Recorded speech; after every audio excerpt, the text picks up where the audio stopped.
BJP ने पश्चिम बंगाल चुनाव के लिए अपनी तीसरी उम्मीदवारों की लिस्ट जारी कर दी है। इस लिस्ट में आरजीकर मेडिकल कॉलेज की उस डॉक्टर की मां रत्ना देवनाथ को पानीहाटी सीट से टिकट दिया गया है, जिनकी अगस्त 2024 में रेप के बाद हत्या कर दी गई थी। केंद्रीय मंत्री धर्मेंद्र प्रधान ने इस फैसले का स्वागत किया। उन्होंने कहा कि रत्ना को टिकट देना सिर्फ चुनाव का मामला नहीं है, बल्कि यह बंगाल की महिलाओं की आवाज़ है। यह एक संदेश है कि अब महिलाओं को चुप नहीं कराया जाएगा। उन्होंने यह भी कहा कि एक मां का दुख अब पूरे राज्य में न्याय की लड़ाई बन गया है। वहीं बीजेपी ने टीएमसी सरकार पर महिलाओं की सुरक्षा को लेकर सवाल उठाए। अब तक बीजेपी कुल 274 उम्मीदवारों के नाम घोषित कर चुकी है। पश्चिम बंगाल में विधानसभा चुनाव अप्रैल में 2 चरणों में होंगे। तो चलिए आगे बढ़ते हैं और आपको विस्तार से बताते हैं कि आखिर क्या है ये पूरा मामला। दरअसल 9 अगस्त 2024 की रात को कोलकाता के आरजीकर मेडिकल कॉलेज में एक बहुत दर्दनाक घटना हुई। वहाँ एक जूनियर महिला डॉक्टर ड्यूटी पर थी। रात में उसके साथ बलात्कार किया गया और फिर उसकी हत्या कर दी गई। अगले दिन सुबह उसका शव अस्पताल के सेमिनार रूम में पड़ा हुआ मिला।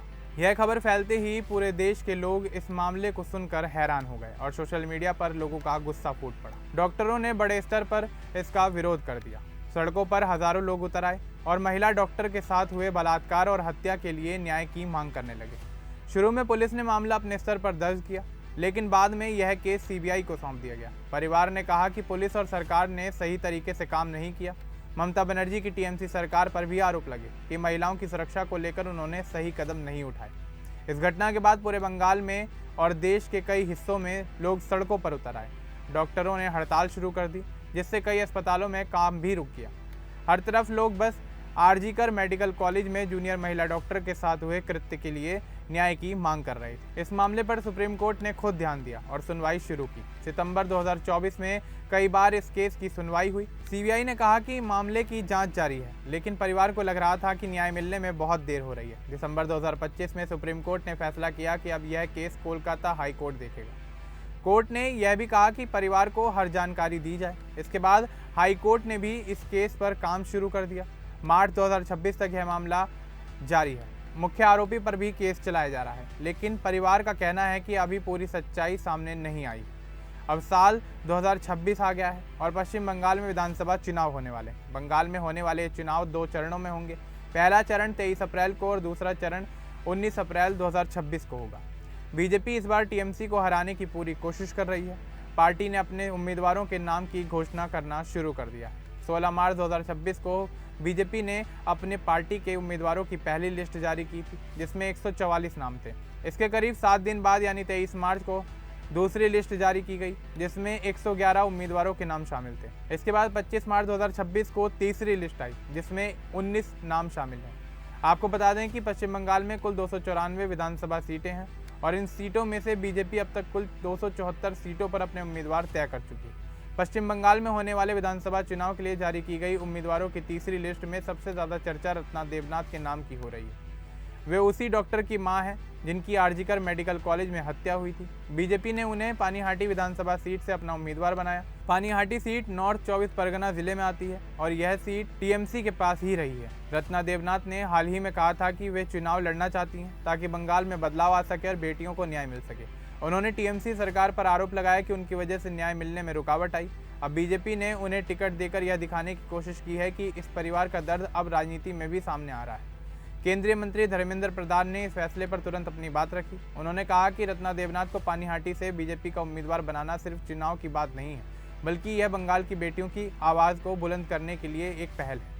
उन्होंने कहा कि यह एक साफ संदेश है कि अब महिलाओं को दबाया नहीं जा सकेगा। एक मां का दर्द अब पूरे राज्य में इंसाफ की लड़ाई बन गया है। धर्मेंद्र प्रधान ने आगे कहा कि आज उनकी आवाज़ महिलाओं की सुरक्षा और सम्मान के लिए एक बड़ा आंदोलन बन चुकी है। उन्होंने टीएमसी सरकार पर निशाना साधते हुए कहा कि महिलाओं की सुरक्षा के मामले में सरकार लोगों का भरोसा जीत नहीं पाई है। उन्होंने यह भी कहा कि सिस्टम की लापरवाही के कारण कई महिलाओं की आवाज़ दब गई है। यह चुनाव सिर्फ राजनीति नहीं, बल्कि सही और गलत के बीच फैसला है।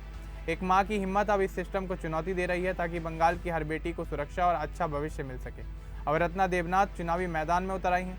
पहले वे सिर्फ न्याय की मांग कर रही थी, लेकिन अब वे बंगाल में विधानसभा चुनाव लड़ेंगी। उनका कहना है कि बंगाल में महिलाओं के साथ जो हो रहा है उसे रोकना बहुत ज़्यादा ज़रूरी है। बीजेपी का कहना है कि उन्हें टिकट देने से महिलाओं के मुद्दे और ज़ोर से उठाए जाएंगे।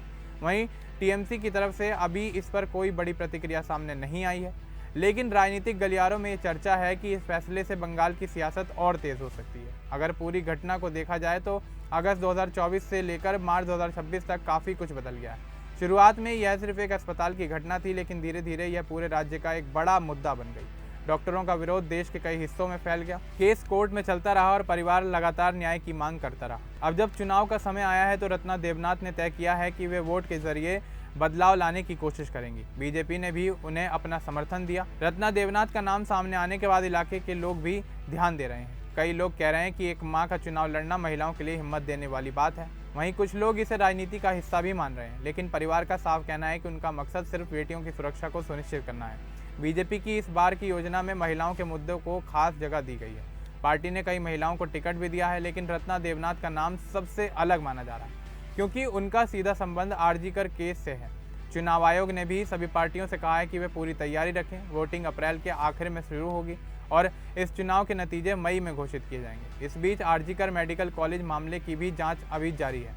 हाईकोर्ट में इस मामले पर सुनवाई हो रही है। परिवार को उम्मीद है कि चुनाव के बाद उन्हें न्याय मिलेगा। रत्ना देवनाथ ने कहा कि अगर वे चुनाव जीतती हैं तो अस्पतालों में सुरक्षा बढ़ाने पर काम करेंगी, ताकि किसी भी डॉक्टर लड़की के साथ फिर से ऐसा कोई काम ना हो सके। यह पूरा मामला दिखाता है कि एक घटना किस तरह राजनीति को बदल सकती है। अगस्त 2024 में आरजीकर मेडिकल कॉलेज का मुद्दा अब 2026 के चुनाव तक पहुंच गया है। बीजेपी अब तक 274 उम्मीदवारों के नामों की घोषणा कर चुकी है और बाकी सीटों पर भी जल्द नाम सामने आ सकते हैं। वहीं टीएमसी भी अपनी लिस्ट जारी कर रही है। अब फैसला बंगाल की जनता के हाथ में है। रत्ना देवनाथ का सफर बहुत कठिन रहा है। उन्होंने अपनी बेटी को खोया, फिर न्याय के लिए आंदोलन किया, कोर्ट के चक्कर लगाए और अब चुनावी मैदान में उतर गई। वे कहती हैं कि यह लड़ाई उनकी बेटी के लिए नहीं, बल्कि पूरे बंगाल की बेटियों के लिए है। धर्मेंद्र प्रधान जैसे नेता भी उनका साथ दे रहे हैं। इससे साफ है कि बीजेपी इस मुद्दे को काफ़ी अहम मान रही है। ताज़ा जानकारी के मुताबिक 25 मार्च 2026 को लिस्ट आने के बाद रत्ना देवनाथ ने पानीहाटी में पार्टी के लोगों से मिलना शुरू किया। वे अब घर घर जाकर लोगों से वोटिंग की अपील करेंगी। उन्हें देखने के लिए काफ़ी लोग इकट्ठा हो रहे हैं और मीडिया में भी इस खबर की पूरी चर्चा हो रही है। अगर पूरे मामले को देखा जाए तो यह कहानी अगस्त 2024 से शुरू होकर मार्च 2026 तक आ पहुँची है। इस दौरान नए नए घटनाक्रम सामने आए। परिवार का दुख अभी भी कम नहीं हुआ है, लेकिन अब वे राजनीति के जरिए अपनी बात रख रहे हैं। बीजेपी के इस फैसले से महिलाओं की सुरक्षा का मुद्दा चुनाव में बड़ा बन गया है। अब बंगाल के लोग 23 और 29 अप्रैल का इंतजार कर रहे हैं और आने वाले समय में देखना यही होगा कि चुनाव में किसका पलड़ा भारी रहता है और चुनाव परिणाम किसके पक्ष में आते हैं। इस पूरे मामले को लेकर आपका क्या कुछ कहना है, आप हमें कमेंट बॉक्स में ज़रूर बताएं। बाकी इस तरह के और अपडेट्स के लिए हमारे चैनल को सब्सक्राइब करना न भूलें। धन्यवाद।